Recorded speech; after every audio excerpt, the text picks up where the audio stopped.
the health, the spirituality, the community aspect of just being on the trail is so exciting. And for us, we just try and do what we can to keep trail running top of mind, right? We just want people thinking about trail running. We want them to be inspired. We want them to find a path to access trail running in their communities. People end up protecting what they care about. And so if we can get more people on trail, the trail preservation, the trail improvement efforts, all of those things will increase as well, because you're going to have a new generation of people caring about trails.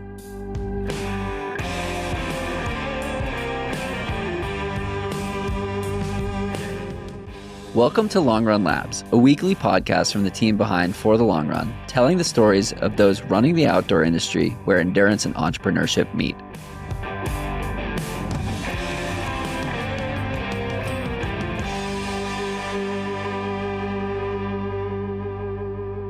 And we are back for another episode of Long Run Labs with David Callahan of UltraSignup. David, co-founder of UltraSignup, not just anyone at UltraSignup. David, thanks so much for taking some time to chat. I appreciate it. Happy to be here. I'll clarify one point. We call ourselves sort of refounders of UltraSignup. So UltraSignup was actually founded by Mark Gilligan back in the late aughts. And we ended up buying the platform from him in September of 2020. So we felt like that was sort of like a refounding period for us. So fair enough. Good distinction. Well, I always start off For the Long Run podcast with a tough question. I've started off Long Run Labs with a similarly tough question to be consistent. And that question is, who is David? Yeah. A visceral reaction. Yeah. Who am I? We're all trying to figure it out, right? Yeah. I'm an eager and impatient person in most of what I do professionally. That also, I think, has led over to what I do in my personal life as well. I tend to get fixated on challenges and try and figure out a way to sort of just force my way through them. So that's how I describe myself professionally and sort of where I live in my hobby space. Like totally blessed father of 3 kids as well, which is the period of life that I'm in right now that sort of lights me up the most is the things I see my kids doing. They're 12, 10, and 8. And that's a really fun age to watch them become little people. And then, husband to a very patient wife who's seen me migrate my way through a lot of racing, a lot of sort of career changes from being an attorney into now a sort of a outdoor entrepreneur. So a very patient and understanding wife to sort of stick beside me as I sort of push through all the craziness of the life that I build. So yeah, I guess that's me. And a size 16 shoe. I'll throw that in there as well, since we were talking about that before. And you must dabble in some running at some point, right? I do. Everyone that's in the industry that's listening to this will probably feel this themselves, but I run less now that I'm in the industry than I did before I was in the industry. It's sort of, for me, the clearest reason for that is that when you work on something that you're really passionate about, that you really enjoy and have a lot of hopes and dreams for, it can create a more unhealthy relationship with your desk and a more unhealthy relationship with your phone, because there's so much out in front of you that you want to get to. So I do run. I don't run nearly as much as I did before when I didn't like my work, and I used running as the thing that kept me sane. But it's still an important part of my life. Just not running as long or as frequent as maybe some people believe, or maybe as I did before being an UltraSignup. So I want to get back to that, because I guess by the time that this episode airs, I will have gone all in on myself and quit my job. So I guess that's out there now. And yeah. I am curious how I will respond to that aspect of it, right? Because right now I'm running 60-ish miles a week. I don't want to say it's my first priority, but it's a strong priority. I spend a lot of time doing it with friends on the weekends. I spend between 2 and 4 hours with a friend doing a long run on Saturdays, and 3/4 of that time on Sundays. And I've had that structure from working with David Roche as my coach since, I think, 2018. And I was 28 then. I'm going to be 35 now. And life has changed in many ways. And, well, in every way. And that has been literally the only consistent path. I've ended relationships, started relationships, moved, all sorts of things. And to me, that's been the straight line through all of the waves as you go back and forth with life changes. So long ramble to say I'm curious to know like where my relationship with running will evolve in the next 3, 6, 9 months. But this conversation is not about me. I want to hear more about you. Yeah. Tell me about how you got into running, and we'll build off of that, and then wind our way back to the relationship between running and work. Yeah, so I would probably be peculiar if I had a size 16 shoe and wasn't tall. So I'm 6'7". So I'm not a natural. If you see me on the street, you would not think, oh, that guy likes to This guy's run, a right? center. He plays Yeah. basketball. Yeah, so I came from a basketball background in high school and then, sort of gave that up in college, sort of made my way through college without any sort of connection to any real sport. But I grew up playing all competitive soccer, competitive baseball, and then evolved into a basketball player as I got bigger. And so like the competition element always felt like it was something that was missing to me. And then after college, ended a relationship, and like a lot of things sometimes when you go through a hard ending of a relationship, you look for something else to sort of fill the hole, or to, I don't know, to motivate you. And so I was actually sort of stumbling around and found that Team and Training, which was the old LLS Yeah, fundraising yeah. arm, actually had a half Ironman that they were sort of forming a team for. And I thought to myself, well, that can't be that hard. I mean, I had never really run before, never really swam, but I was like, that can't be that hard. So I lied my way through the The male application ego is a process. It's wonderful just, thing. especially like the mid 20-year-old male ego. Yeah.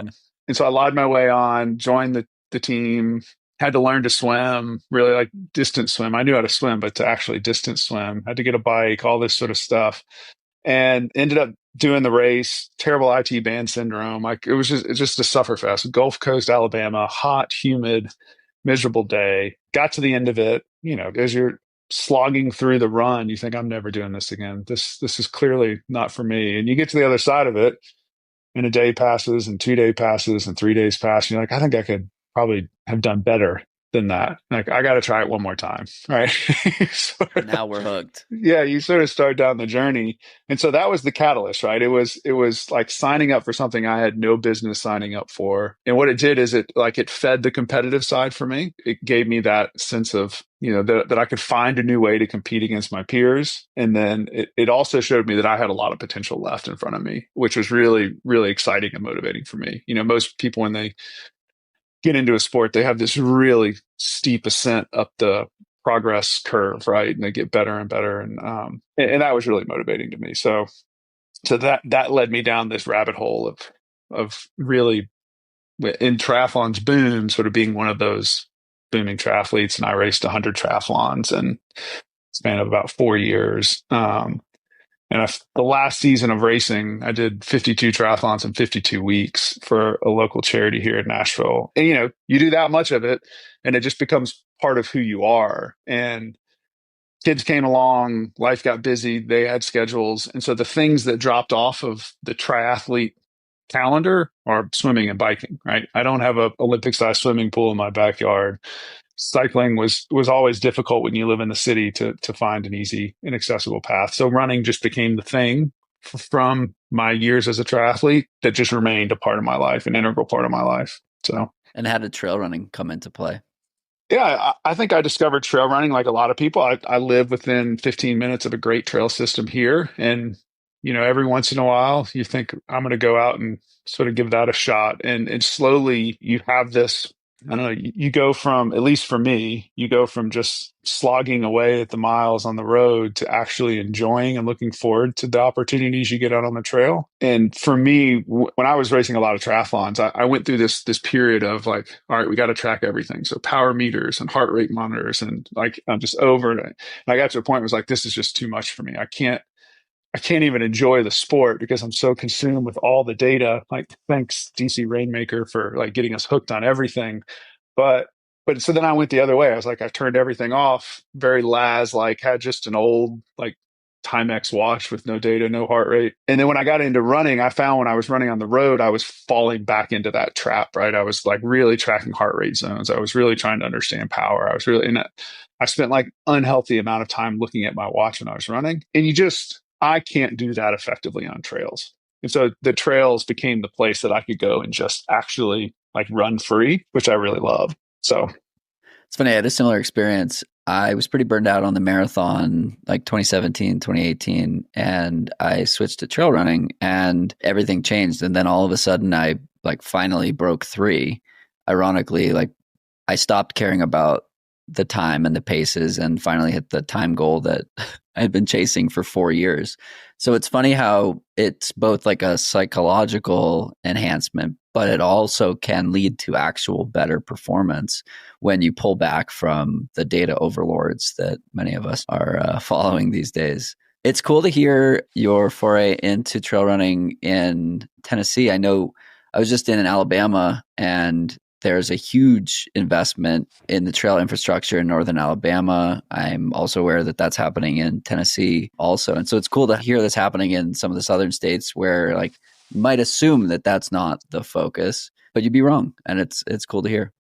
Yeah, I mean, I'm originally from Alabama, sort of grew up in Birmingham. And for me, it always was sort of an afterthought in that part of it. We had Oak Mountain, which was beautiful, but it was really inaccessible to a lot of people. You had to have a car. It was 20 or 30 minutes away, right? It wasn't connected to the city center like you see in a Boulder or something like that. But on the other hand, you've also got like the Pinhoti Trail, right? Which is like this beautiful trail network that just happens to cross the state. And I think that now, maybe because of the efforts of Bentonville as sort of a leader in the Southeast of really recognizing the economic value that trail networks can have on an economy, I think that's beginning to start filtering out across the surrounding states. And it is becoming a focus. So where I grew up in Birmingham, I just heard a couple of weeks ago that there's a goal right now that wherever you are in that part of Birmingham, you're never more than like a 15-minute walk from a trail, Right. which to me is just hard to even conceptualize knowing that part of Birmingham. But it's amazing, right? And it's greenway connections too, right? Like Sure. there's a greenway that will get you onto a trail. But the fact that they're even talking about that or even Right. thinking about that as part of the economic infrastructure investment that they're going to make is a great sign. So, The infrastructure piece is huge, right? So I live in Boulder and I can ride my bike to a bike path within 15 seconds of exiting my property. And as a result, I choose to ride my bike more often. That's both a draw to move here, but it's also a draw to not drive a car when not necessary. And so it's these systemic changes that can be made that really increase quality of life, reduces congestion and visitors, and increases visitors and potential new residents in that place. I visited Anniston, Alabama, on behalf of Lifetime with the Coldwater Mountain or Coldwater yeah. Trail race that they've developed there. And just the pride that the locals had for what they've been doing and what they're planning to do outside of a Boulder bubble or something like that, where like you would expect people to be that stoked about trail running, is just really cool to see. And there are so many places in this country where simply inspiring people to move is going to have such a ripple effect, right? If we can promote movement, who knows what that will happen. Your friend starts to run, so you start to run. Your partner starts to run, so you like, and whether it's running or elliptical or bike or whatever, it's like we need more movement in this country. We need it everywhere. And it's cool to see the infrastructure lending to those types of opportunities. I have a lot of conversations with people in Europe, and like this, the constant question is like, we don't understand why the trail races in the U.S. are so small. We don't get it. But I was just at a trail race last weekend, they'll say, and there was 13,000 people there, and to them, it seems like to them that either our sport doesn't want those things or that our race directors don't know how to do those things.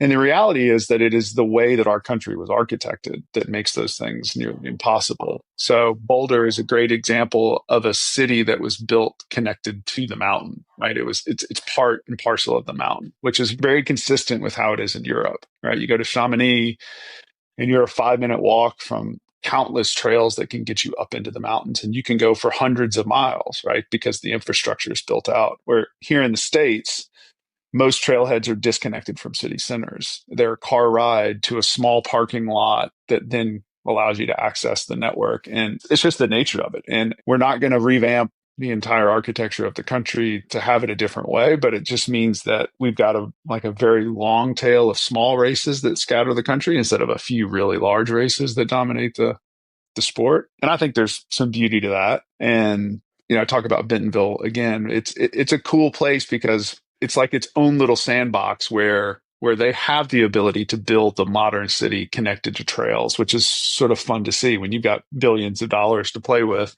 Like, what would you do?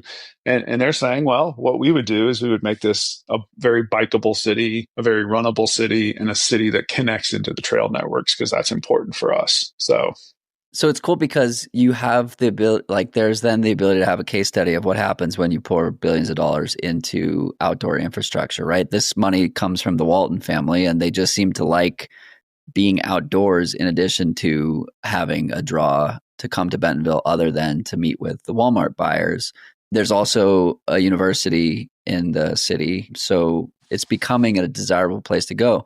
And again, I think we're going to see this repeated in Anniston. We're seeing it in Leadville even, and Bend, Oregon comes to mind as well. That city is crazy bikeable with really strong trail access almost anywhere in the city. Again, it's like, how do we keep pushing forward to get more people outside and make it really easy to do that? So the next evolution of getting more people outside is that they start to love being outside. They start to love competing. And like you, they find a desire to, oh, can I do more? Can I do more? That leads them to your website. Yeah, there's about 100 times more trail runners than there are trail racers, right? So there's this huge, and that's ever growing, right? It's every single year trail running is growing, and that's exciting for everyone in the sport, right? We talk to a subset of the subset, right? Of like people that are in the season of their life where they're really wanting to race and are willing to commit dollars to go do that, and time and energy and all of those things. But that population has to continue to be recycled, right? And that's where the exciting growth of the larger 14, 15 million people that are out there, just, not in the season of racing, just enjoying the health, the spirituality, the community aspect of just being on the trail is so exciting. And for us, we just try and do what we can on the sort of non-registration arms of our business to keep trail running top of mind, right? We just want people thinking about trail running. We want them to be inspired. We want them to find a path to access trail running in their communities or with local groups. And that's an exciting ongoing challenge for us, is how do we become a place that can inspire people to just go out and, hey, look, we don't hate road runners. We don't think everyone should like full stop quit road running and move to trail. But we definitely think that there's, a lot of value in people exploring their trail networks. People end up protecting what they care about, right? And so if we can get more people on trail, the trail preservation, the trail improvement efforts, all of those things will increase as well, because you're going to have a new generation of people caring about trails. So definitely. So you said that you acquired UltraSignup in 2020. What did that process look like, and why did you think that you and your team were right for the job? yeah, so like I said, I practiced law for a long time, had my own law firm, and really just couldn't see that being the next 30 years of my life. It was a good 12 years of my life, but I did a state litigation, which was highly contested, very emotionally charged, brothers and sisters arguing about mom and dad's money after they've passed away. And so with young kids at home, it didn't give me a whole lot of patience like you need for young kids at home. And so I sort of recognized that this wasn't going to work.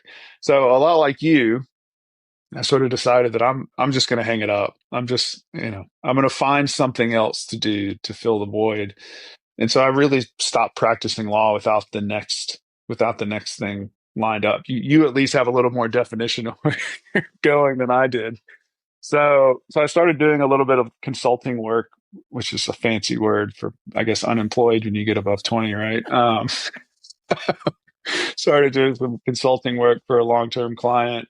And through that process, got to meet Jay Kelly, who I work with now at UltraSignup. And, like just happenstance, we ended up sort of chatting about an idea he had for an app, like a fitness app that had some social components to it that, because of all the racing I had done, I thought, man, that would be a really interesting thing to live inside a registration flow. So then we started ruminating on the idea of what it would take to build a registration platform. And that led Jay to talking to some friends of his in Chattanooga that were trail race directors about this idea and about building a platform. And they came back and said, I think it's an interesting idea. It's going to be pretty hard to build a platform. There's already sort of a dominant player here, but Mark may be interested in selling. And so like just unintentional pivot now towards, well, that's interesting. Let's actually see what that entails. Not expecting that we would find a way to make a deal work. But Jay flew out to Reno and spent time with Mark and really dove deep in the business. Since that was the fall of 2019. And then, we sort of warmed to the idea of that we felt like we had a vision for what the platform could become that was a little bit more or a lot more aggressive than where it was today. So we took a flyer and said, sent our LOI in first week of March of 2020. Great And time then, to make yeah. big changes. And then the second week of March, the whole world came to an end. And I don't know if you remember back then, but man, like we sort of thought it was going to be a week, right? That it 2 weeks, was just yeah. like everyone get a week off work. Good news is you can get alcohol delivered to your house, which sort of felt like a cool, like it sort of felt like just a week vacation, but we pretty quickly realized that wasn't the case. And we told Mark it just didn't make sense to try and do that. I mean, the business really, really suffered badly during that period, not because of any fault of its own, just because the racing was gone. But we said, we'll hang around, we'll see how things go. And if things stabilize, we'll reengage. And that happened in July of 2020. So by July, we sort of felt like we understood where the bottom of the market was. It felt like it couldn't get any worse than that. And so we re-engaged and pushed and closed September of 2020. And just for some context, and again, in hindsight, how crazy that actually was. We had to close in a park on park benches with masks. The notary had to come out there. We couldn't there couldn't be more than one person at the table signing at a time because we couldn't. And it still seemed like a good idea to buy a company and require people to be closer than 6 feet apart. I mean, it was just, Digging out of buffets at aid stations, yeah, yeah. And picking. you're going through it. There's this thing that I don't know if it's American entrepreneurs or all entrepreneurs have. It's a rational optimism. Like if you don't have a rational optimism in what you're about to do, then you better not do it. You better go find somewhere to work and let someone else be the wielder of a rational optimism. So we had a rational optimism. Like we just thought, yeah, we know all this stuff. We see all the uncertainty. There's no vaccine in sight. There's none of like, but we think it's all going to turn around. And we think that we've got ideas of what to do in the interim. And then we've got ideas of what to do after it stabilizes and all is back. So yeah, I don't know if I'm encouraged by the fact that we had a rational optimism or Right, but if I you don't know. don't have it, then what the hell's the point? What do you get excited for? If you think you have an idea but you're not certain it's going to work, you should not pursue it, right? Yeah. You go through a SWOT analysis where you look at strengths, weaknesses, opportunities, and threats. And in so many businesses, the unbridled optimism is a superpower. It can also be your Achilles heel in a certain,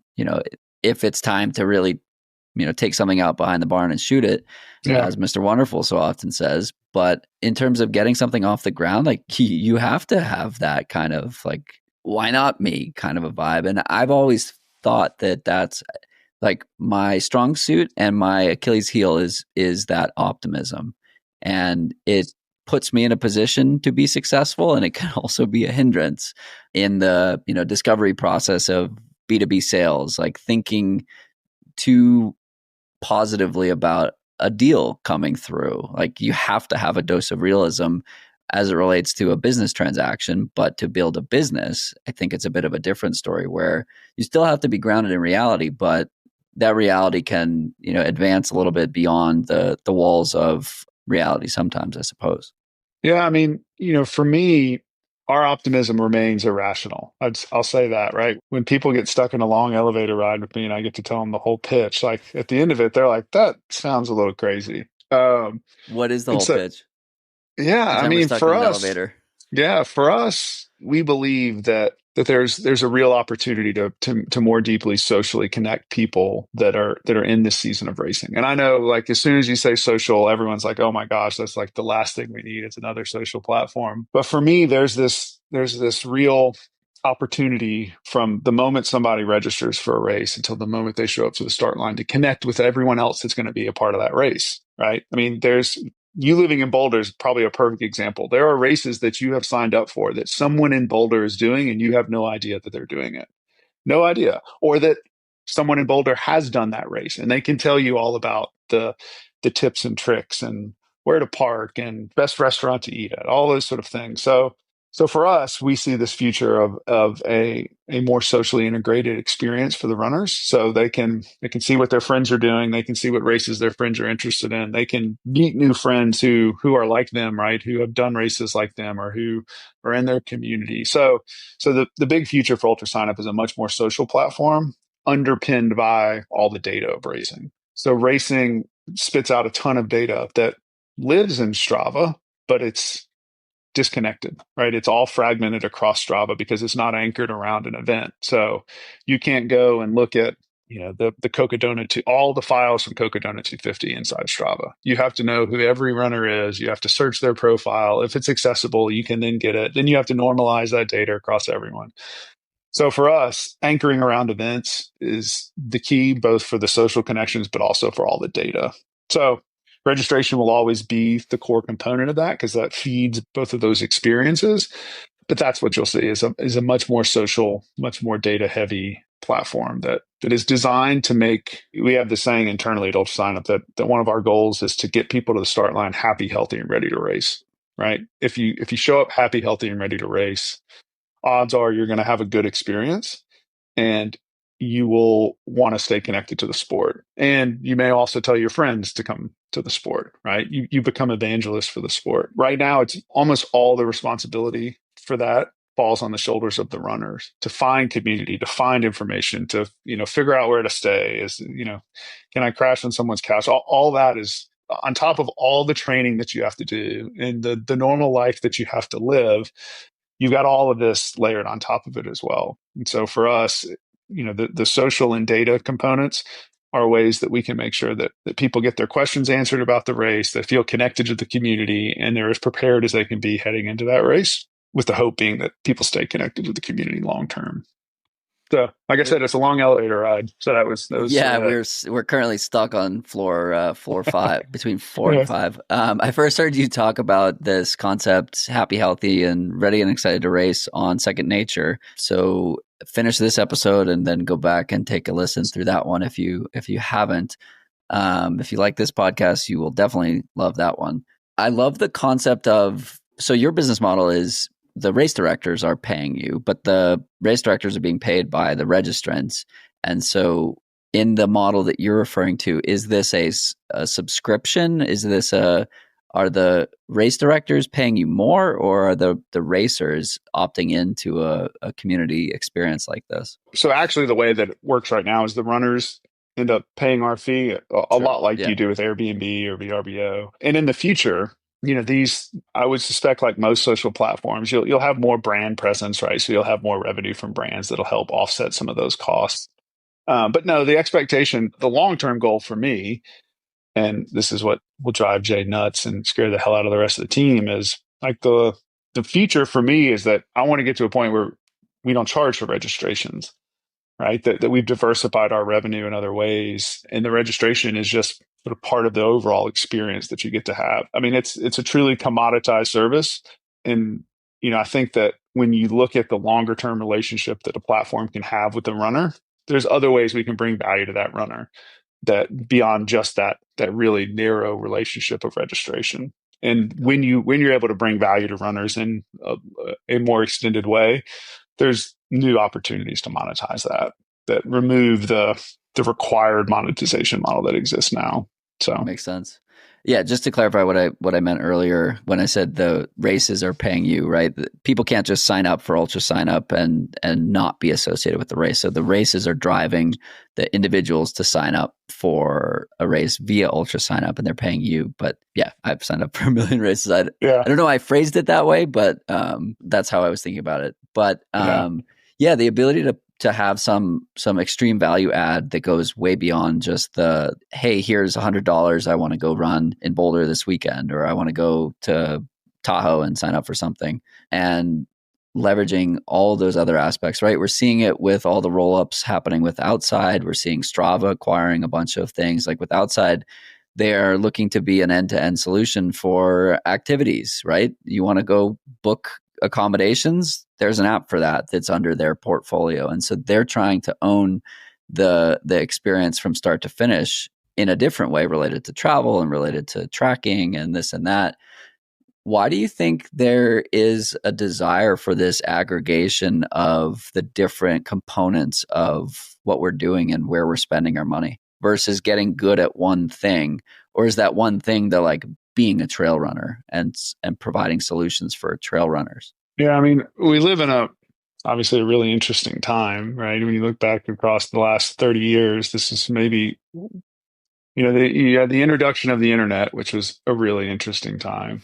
You had introduction of social platforms on top of that, which became interesting, e-commerce. But like this period that we're in right now feels like another one of those real touchstone moments that's going to stand out in history as a point in time. In my opinion, what's happened is you went through the evolution of the internet, which was the internet became the place that we organized data and we could find stuff. So we moved from yellow pages onto this thing. And now I'm able to find anything in the world. And at first, the real constraint to being able to find something was the speed of the internet. Right? It was just slow. It was just difficult. It was cumbersome. Like people didn't really know how to build good web pages. And so that was the impediment. Well, as those barriers got removed, as the speed of the internet became faster and people learned to build more things quicker and easier, we now face a new challenge on the internet, which is there's too much. It is way too much. And so the ability for you to find things in the open ocean of the internet is really hard. And again, it requires so much time, energy, and effort from the consumer to do that. So I think that's why you're seeing these aggregations happen, because platforms are recognizing that if I can help the customer save minutes to hours of time searching, then that's valuable to the customer, and it'll build affinity for my brand. So Amazon starts building more and more things into that experience so that you can just go to Amazon for everything. You don't have to look anywhere else. And this is an even bigger trend in Asia, right? Where you've got these super apps, right, that are doing literally everything for you inside one unified experience. So I think for us on a much more micro scale, outside on a more macro scale than us, we recognize that too. It's like, how can we make, for us, the racer's life easier by having more and more things embedded and unified into this experience so that they don't have to piece it all together themselves. So how do you think about that in a build versus buy? Yeah, well, we don't have money to buy, so that helps. When you don't have money to buy, it makes the decision a whole lot easier. But if you had endless money to buy, I mean, look, Outside was blessed with a lot of money, right? They were able to raise a lot of capital, and they have, I think, good investment partners that will provide them with more capital and when they see new opportunities. So for them, I think they actually do have to seriously consider build versus buy. And for the buy piece of it, like there's two components of it. Is there something so unique here, so differentiated, that it would be hard for us to build and compete with them? And so, because it'd be difficult for us to build and compete with them, we might as well just buy it. And a good example of this, I think, is when Google tried to create their own social network to compete with Facebook, right? Facebook just got too far out in front of them. And I don't care how big Google was, they could not create enough demand for their social product. And they would have been better buying Facebook than they would have been trying to build. And then you look at the other side, is Facebook had the same realization with Instagram, right? They realized, oh my gosh, like we better buy this thing before it gets much bigger, because it has the real opportunity to undercut something that is core to our business model. So there's those situations, but then you look at the build scenarios, right? Is one of the things we talk about a lot inside UltraSignup is we don't want to be better than anyone else. We want to be different, right? So if what you're trying to build is different than anything that exists, and that differentiation has a path towards some type of sustainable monetization, then you better build it, right? So that's how I sort of think about build versus buy. Am I building something that's differentiated enough that I don't have the opportunity to buy it? Or am I buying something that is so differentiated from me that it'd be difficult for me to compete with? Then I better buy that thing. That's sort of, but again, we don't have the money to do it. So I don't have to go through those tough decisions. We just have to keep building. So Fair enough.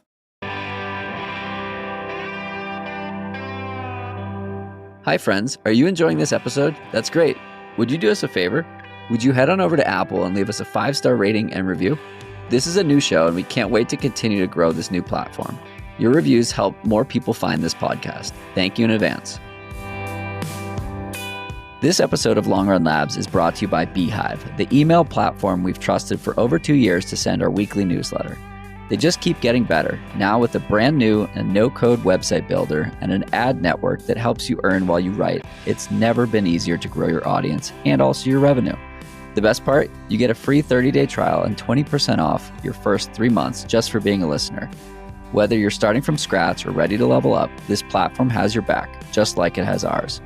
Check out the link in the show notes to grab your discount and start building.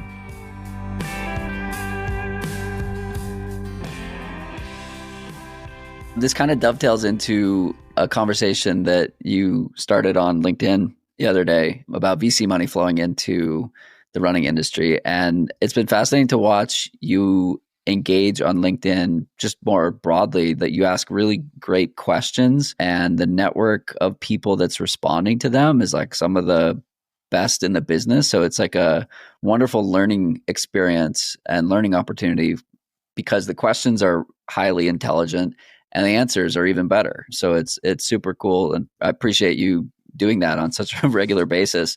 The post you made the other day was about VC money flowing into the running industry. You said it's both exciting and complicated and deserves more than a quick take. And then you outlined the stages of VC funding. So pre-seed, seed, Series A, B, C, D, et cetera, as it gets more into institutional investors and larger VC firms like Sequoia, who is invested in outside, for example. You start in the tens of thousands of dollars and move into the tens and hundreds of millions and billion-dollar investments that we're seeing today. Why are you interested in this aspect of the industry, and what did you learn from that post? Yeah, well, I always am appreciative and amazed that anyone reads what I write on LinkedIn, because it has become almost like a place for me to organize my thoughts. And it's almost cathartic to me to have a spot to share. And then I'm amazed at the people that engage with it and talk. And you're right, it has become a pretty deep network of people that periodically chime in on some of the posts. For me, I always sort of monitor what's happening in the fundraising space, because if all of a sudden a platform that has a similar vision for the future comes in and is funded at 20 or 30 million dollars, like that becomes a threat to us that I would have to manage against. So part of it has been just strategically paying attention to what's happening in the running space as a whole, in the way that money's moving in the sport, so that I can keep a barometer on, is there any new threats that I have to be aware of? And through that process, it's allowed me to learn a lot about how that system works. I've got a lot of connections that are both in the VC space, but also in the private equity space, also some connections in the family office space, not necessarily because we need to be raising money, but because they're athletes, they're endurance athletes, they're interested in the space as well. And it's just led to these interesting conversations. That post actually came as a suggestion of someone else. Someone DM'd me and said, "Hey, I'd love to hear your thoughts on what we're seeing in the VC running industry." And so I said, "Yeah, sure. Happy to throw my thoughts in there." This came out of, probably the most current interesting VC play, which is Satisfy. Right? Satisfy is a really interesting and unique, like, sort of new entrant into the VC backed apparel space. And so, yeah, that was the catalyst for it. It's an exciting, scary, evolving landscape right now in the VC space that I think is going to have influence in the running industry over the next 10 years. So it's been something I've been particularly interested in. I've been an advisor of a couple of companies the last 2 years. One is Avello, who I'm having on. I did an interview with on For the Long Run. Been working with Rowie, since 2016 as a colleague at Inside Tracker, and then formally with him since 2023. And then a couple other brands in the space, and with some of them, I've helped with fundraising, and it's really fun to make those connections between angel investors and family offices, family shops, and the brands, because what I found in angel investing versus VC is that it's people taking a bet on people and a concept that they like and they use, and everybody who has made an investment that I've referred has been using the product or wanting to use the product versus like, hey, this is a great way to deploy my capital so that it comes back to me 10 to 1,000x. Once you get to larger VC or Series A or private equity, it's a much more calculated discussion, in my opinion, versus like, hey, I'm betting on this founder to kind of figure it out, and I want to help them by illuminating or opening doors or whatnot. And you made an interesting point in there that like, does the running space need this? Right? Like there are a lot of brands that traditional investment models, you're looking for, you invest in 100 brands or 100 companies, and two of them are successful and underwrite the entire thing. In the running space, like there isn't really that same 100 to 1,000x multiple available for the most part, unless you have an innovative tech solution or something that probably has broader appeal than just the 50 million Americans who run or the people who run globally. Would you agree with that assessment, or is there some more nuance to it? Yeah, I think there is more nuance, right? There's two questions. One is, does the running industry want VC money in it? And that's the industry doesn't get to decide, right? It's the Right. founders that get to decide and the Right. investors. But it's like just a conceptual question of what does it look like in your industry once VC money comes to it? So that's the first part. The second part is, investment tends to follow success, right? So you've got early entrants into the space that take gambles on the space, and if some of those work out, then you see this sort of follow-on effect, and that's really true inside the investment space, is because they all they all recognize, like VC firms recognize that they don't know the answers to everything, and so they try to listen to what other VC shops are doing and try and get some signal from what they're doing so that it can inform the next time they're pitched on an opportunity in that space. So like back to the first one, like does the running industry want VC money? There's two things that happen when VC money starts flooding into an industry. One is like rapid innovation. Things get built because there's lots of money there. So, businesses get shot up, they hire a bunch of people, they build products, and they sort of drive the industry forward. I'd say that's largely a net good for most industries. It's exciting. Things happen at a cadence that would have taken maybe decades, now can take a matter of years, especially when you layer sort of AI over to the top of that. So that's the positive. The negative is that 8 or 9 out of 10 of those companies will eventually sort of crash and burn, and that's because these firms, they have to return their capital that they invested in your company to their LPs in a certain period of time. So they need you to move fast. They can't take 15 years for you to return on the investment. And so they push, if they make 10 investments, they push all 10 investments as hard as they can, and two of them will survive and the other eight will fail. And so the question I was asking was, being in a tight knit community like running, how will we feel when 8 of our favorite brands just crash and burn, and the people that Right. work there crash and burn, and like that, and we're sort of seeing it a little bit with outside, right? We're sort of getting a taste of what that's like when outside goes through layoffs or when outside does stuff like shut print down. Like we get that the community sort of feels the uproar, and we express our opinions. That's because that's touching on something that is part of who we are, as opposed to a B2B document management platform, right? That's Right. like, oh, I'll just find some other document management Right. platform. So there's that piece of it. And then the other side of it is success, like investments follow success. So I hear a lot that like the running industry is too small, it's too niche, there's not enough money there, yada, yada, yada. Well, then you see Runna exiting Strava, right? Like 40 million. I've heard wild ranges, but Yeah. that's a success.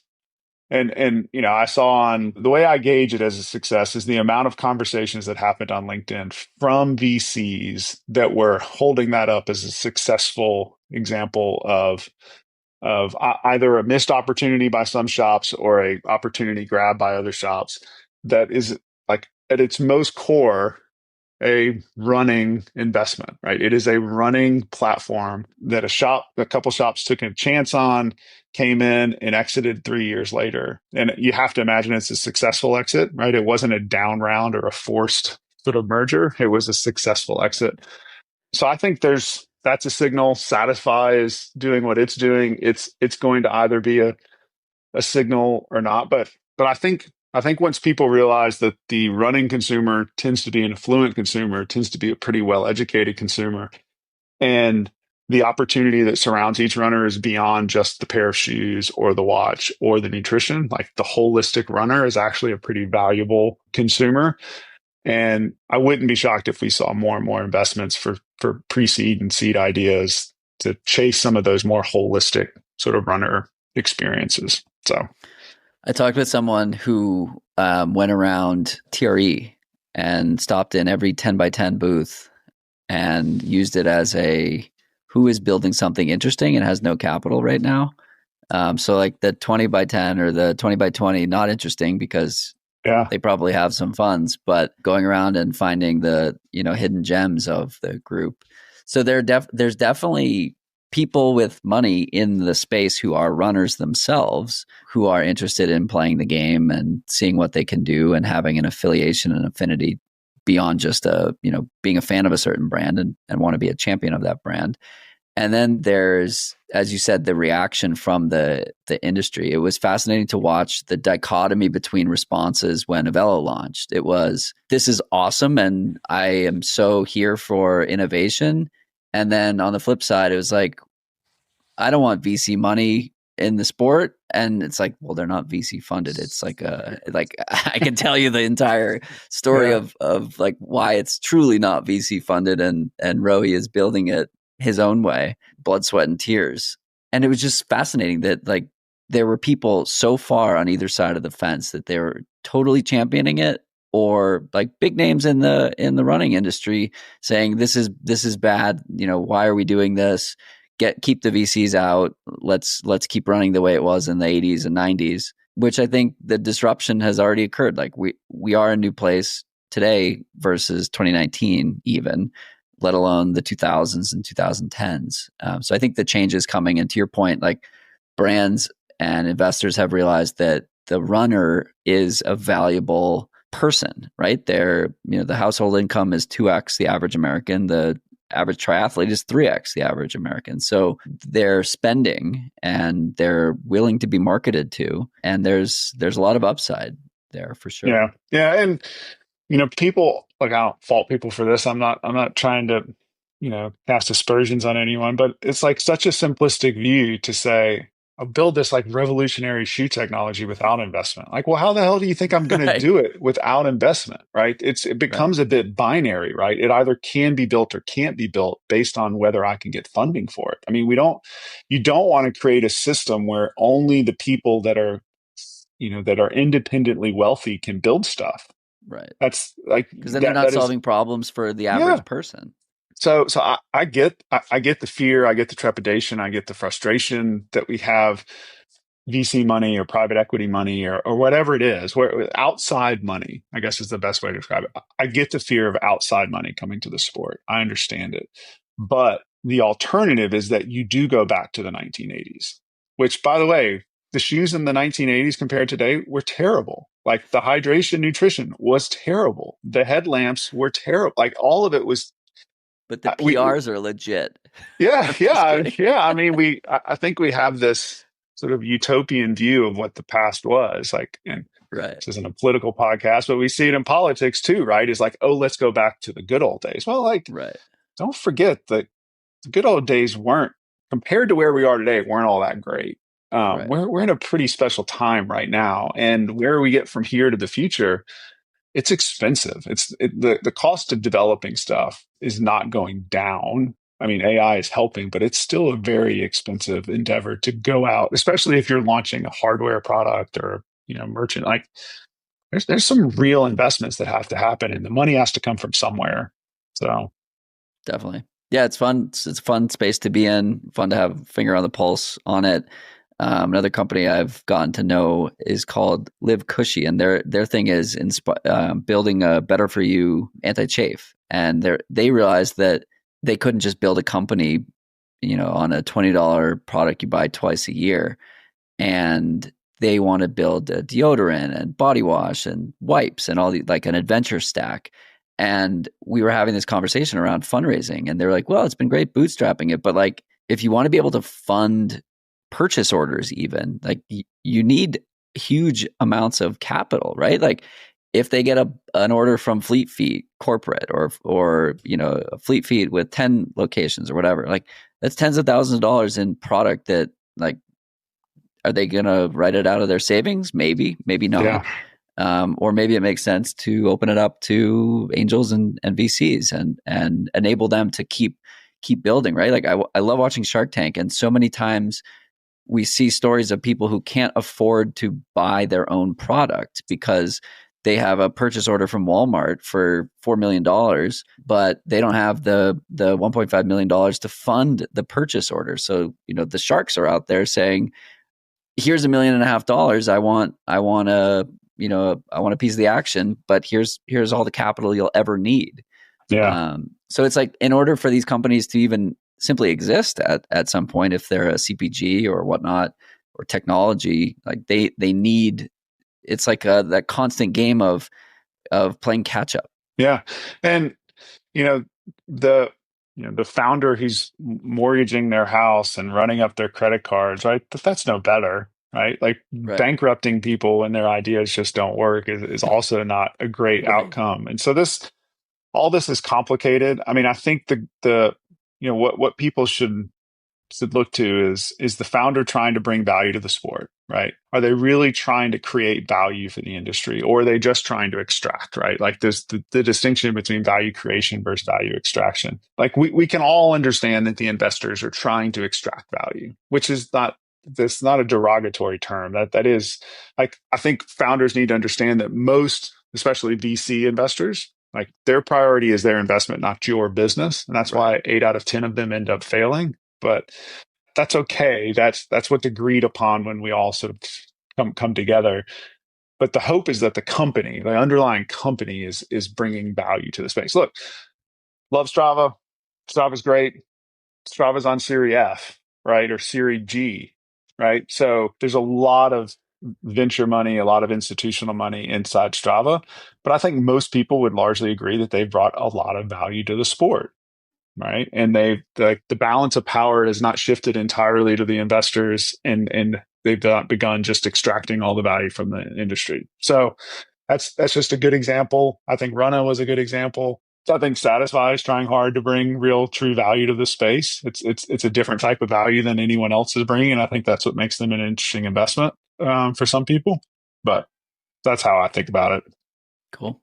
Switching gears, perhaps, to our last topic. About a week ago, you posted about Lifetime and what if their events became the next big growth lever. And so you talked about, so as someone who's intimately aware of, and has a pulse on the sport from registration sign up, you commented that events are now included in a $63 million deferred revenue bucket, meaning they're not considered by Lifetime to be one-off moments. So in theory, that's race registrations and components that are happening on an annual and recurring basis. And they seem to be buying more and more events. A lot of the gripe with Lifetime, for those who've been around, know it, but when they acquired Leadville and the Leadville Race Series, a decade ago, they're like, hey, big business coming in and squeezing the life out of local communities.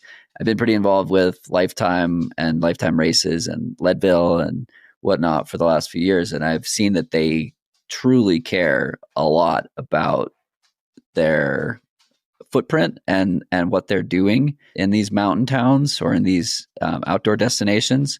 And they seem to be doing it for the right reasons. They clearly love the outdoors. They love the stoking the desire to be outdoors.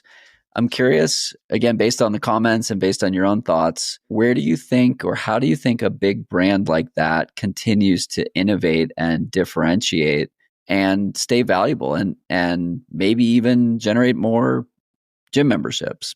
But maybe that's not their end goal. But yeah, curious your thoughts on a brand like that and creating the flywheel of content and media and events. I think Lifetime is one of the most interesting companies in the fitness arena globally. I think, if you really dig into what Lifetime's business model is, I mean, it's fascinating, right? They are truly trying to create this holistic life of fitness. And so, Right. they want you to live in this community that has all of these amenities, right? It's all centered around how can you be the healthiest version of yourself. So, I think they're more well positioned than just about any other brand to really create some unique experiences. If you were to just grab another brand, I think it would be hard because they've invested so much in all of this infrastructure that lives around the company. So for them, I think that I would try hard to figure out not only how can I create new unique experiences around the country, right? New events, but I would also try and maybe fill the void that's been left with REI, right? REI, when REI shuttered their experiences division, there you could see from the industry as a whole that there was like real disappointment, real frustration, like that. A lot like LLS was a place that introduced me to endurance sports. There's a lot of people that got really introduced in a safe, comfortable way to the outdoors through that REI arm. I think Lifetime could pick that thing up. If I were them, I would have gone and hired every single person that was laid off in that experience, and I would have said, "You come over here and do this exact same thing inside Lifetime." And I would just continue to build out this, for a Lifetime is how can I take this whole athlete, this whole fitness mentality outside the walls of this gym and have other ways that we're creating opportunities for our members to experience health, wellness, and fitness anywhere they are.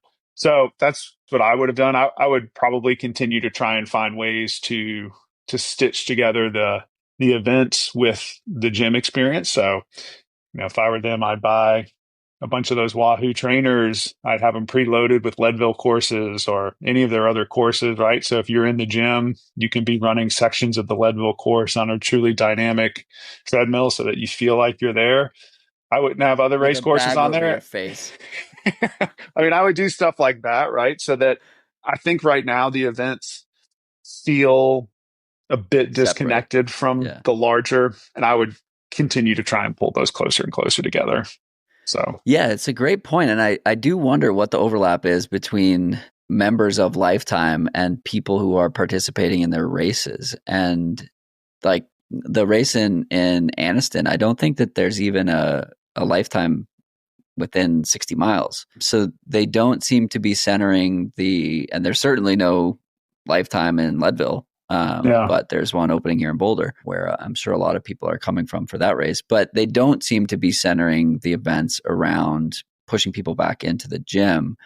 But there's probably a huge opportunity to, get people to experience and their races begin at 5K. So 5K, 10K, half, heavy half, marathon, 50 mile, etc. So somebody who's, going to the gym 4 times a week can do a 10K on trails, and maybe that's their entry point into trail running. yeah, And yeah, then they have a huge pipeline for increased engagement in their own ecosystem. And what are the other, as we were talking about before, what are the other ancillary services that can be provided to them? Oh, do you want a running specific strength coach? Do you, what are the products that you need for your first trail run? Should we have a trail running clinic in the facility?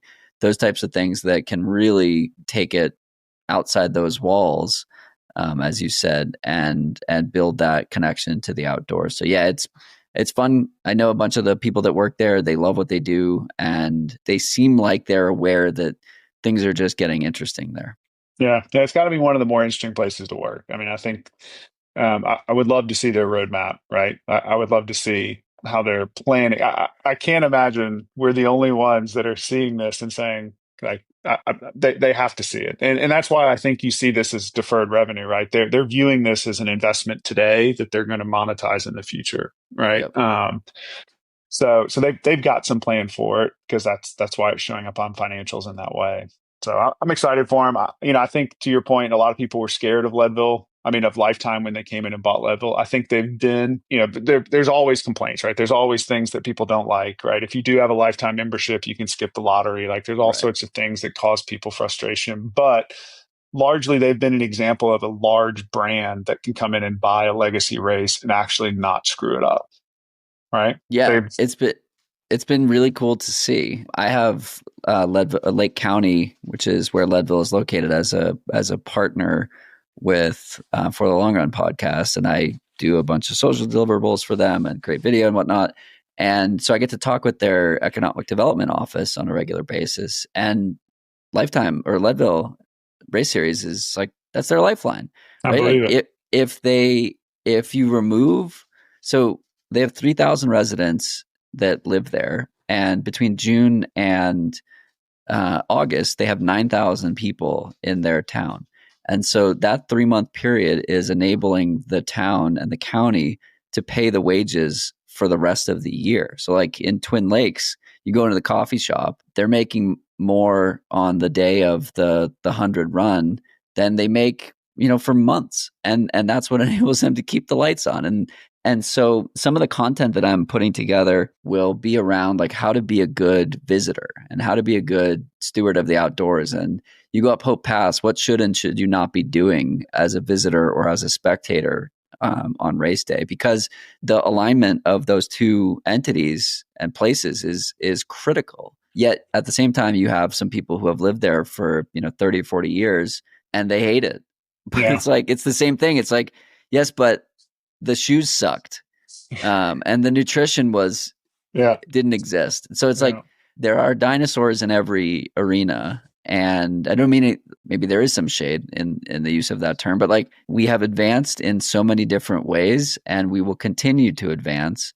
And there's really no stopping innovation, and so it will simply just continue to happen. And it's a matter of like, do you want to participate in it, or do you want to be surprised by it? Yeah. Well, I tell people a lot because I'm asked this question frequently about sort of the growth of trail and what I think about it. And again, I go back to my background as a triathlete. I was there for the rise of triathlon, and then I saw the decline of triathlon. The opposite of growth is not stasis, it's normally contraction, right? So, this belief that we can just stay here, like Right. this is so great, we can just stay here forever and it'll never, like, that's not the reality. What ends up happening is you start to decline and people like businesses shut down, content creators lose their job, brands cut budgets. Like that's what happened in triathlon. And it was a painful, it's still, I mean, they still haven't fully rebounded. And so once you're on the growth treadmill, like you better stay on it. Now, you don't want it going at 100% growth a year, but you better find some good cadence of growth to maintain because it's needed. If Leadville starts to reach stasis or if they start to decline, it's just a business decision. They probably will figure out a way to shut the event down, and then that community will suffer from it. Right. So there has to be some growth. And it's hard for people who aren't equally sharing in the growth to appreciate the growth. I think that's where you see a lot of the frustration Totally. is that the growth That is is a happening and great point. I'm not benefiting from it, so I don't like it. Right. So Makes sense. This has been a blast. I anticipate I'll see you in a few weeks out yeah. in Tahoe. What are you most excited about out in Tahoe this year?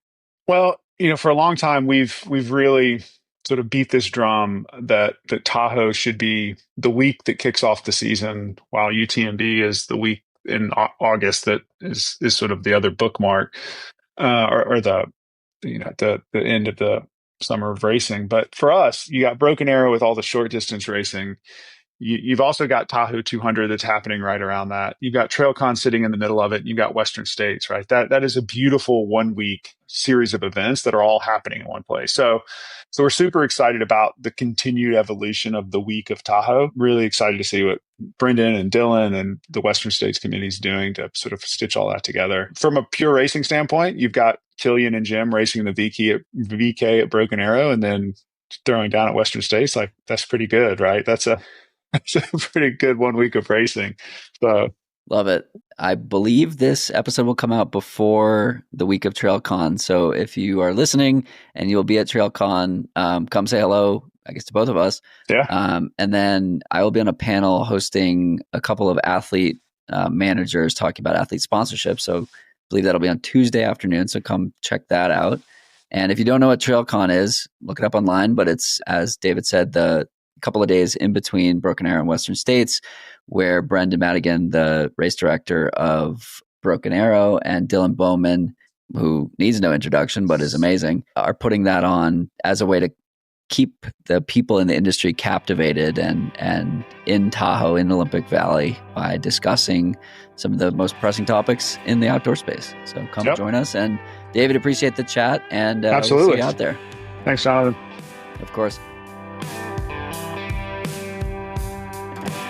Thanks for tuning in to this episode of Long Run Labs. If you like this episode, make sure to subscribe, leave a review, and share it with someone who's building something of their own.